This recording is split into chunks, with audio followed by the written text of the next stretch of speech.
Imagine a boat drifting without a rudder. That's life without confidence. You move, but you don't control the direction. Many people have talent, but fear speaks louder than they do, and little by little, they disappear in the background. Ethan was 19, with a knot in his throat any time he had to speak, like his voice was locked. His family ran a small spices and seasonings shop. His brother Jake shined, and Ethan faded. His father, Frank, mistook shyness for weakness. Each harsh word tore another piece of confidence from Ethan. Even at school, fear stole his answers. He knew, but his hand refused to write. As he got older, Ethan joined the shop. He wanted to help, but his nerves made him stumble. A customer asked a simple question, and Ethan froze. Silence became a painful habit. Frank corrected him in front of everyone, and Ethan told himself, "I ruin everything. I'm a burden." One afternoon, Frank stepped out. Ethan stayed alone with the noise of his fear and shelves that felt too big. Two men walked in, easy smiles, quick eyes. They looked rushed and too confident. "Your dad is expecting us. We're here to pick up boxes for a city event." Ethan doubted, but didn't dare to verify. He let them load everything.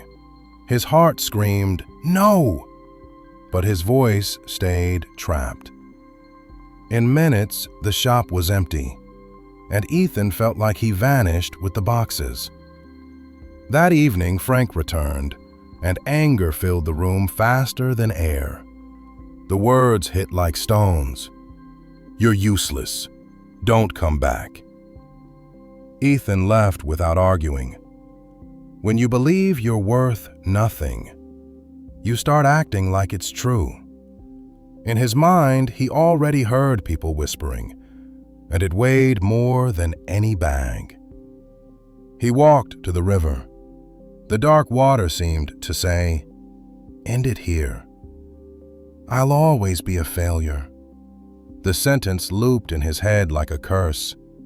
He took one step forward, and that step could have erased his entire life.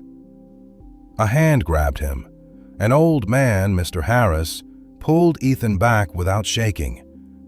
Ethan shouted, "Why stop me? I can't do anything right." And the old man stayed calm. "As long as you breathe, you can start again," he said. "But if you quit, you'll never know who you could have become." Mr. Harris took him to a small, simple home. Ethan didn't understand, but he followed. 3 days, 3 tasks, the mentor said. If you do them, you won't recognize yourself. Day 1, talk to 10 strangers.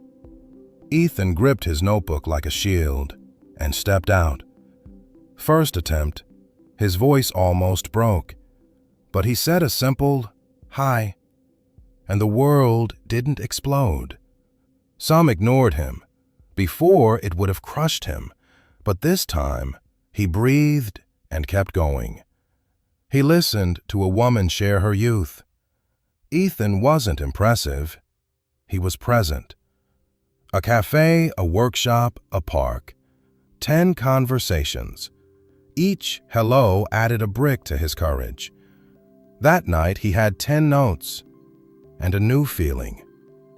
I did something. Day 2, teach kids something useful. Ethan went pale. Me? Teach? He held a glass of water, hand trembling. His words came out slowly, but they came out. He shared 5 simple benefits, and the kids actually listened. For the first time, he felt useful. On the second run, his voice was steadier. He learned a secret. Confidence comes after action. That night, Ethan walked differently. Not proud, just less trapped. Day 3. Go back to your father. Ethan stepped back like the words were a wall. He'll never forgive me, he thought. And yet, running was choosing fear one more time. Mr. Harris said calmly, "If you want to change, you must face the place where you broke." In the morning, Ethan went back. Every step said, "I'm scared, but I'm coming anyway." In front of Frank, Ethan spoke without hiding. "I'm sorry. Give me a chance. I'll fix this." Frank saw something new. Not vague excuses, but calm determination. He gave Ethan responsibility again. Prove it. It wasn't forgiveness. It was a door slightly opened. Ethan started practicing even alone. He wasn't trying to be perfect, just present. A customer walked in. Ethan looked up and spoke first. His heart raced, but he held steady. Jake looked at him like he was meeting his brother for the first time, and Linda smiled, quietly proud. Ethan went back to Mr. Harris. "I did all 3. He expected a secret, a magic formula. The old man smiled. "The secret? You've already touched it. Your enemy wasn't shyness," he said. "It was fear, the thing that makes decisions for you. When you stand tall and speak clearly, the world adjusts." Confidence is a signal. Ethan felt his eyes burn. "Then I won't let fear drive my life anymore." Months passed. Ethan learned to speak, negotiate, and fix mistakes instead of collapsing. Later, he became a respected businessman, not because he had no fear, but because he moved forward anyway. Confidence isn't a gift from the sky. It's a muscle. It grows when you train it. Start small. One step, then another. Courage doesn't show up before. You meet it on the way. Say hello. Ask a question. Hold eye contact 1 second longer. These are invisible wins. The world treats you the way you present yourself. When you change your posture, you change your place. You don't need to be 100% ready. You just need to stop letting fear hold the rudder. Believe in yourself, even if your voice shakes. Move anyway, and you'll discover a strength you didn't know you had.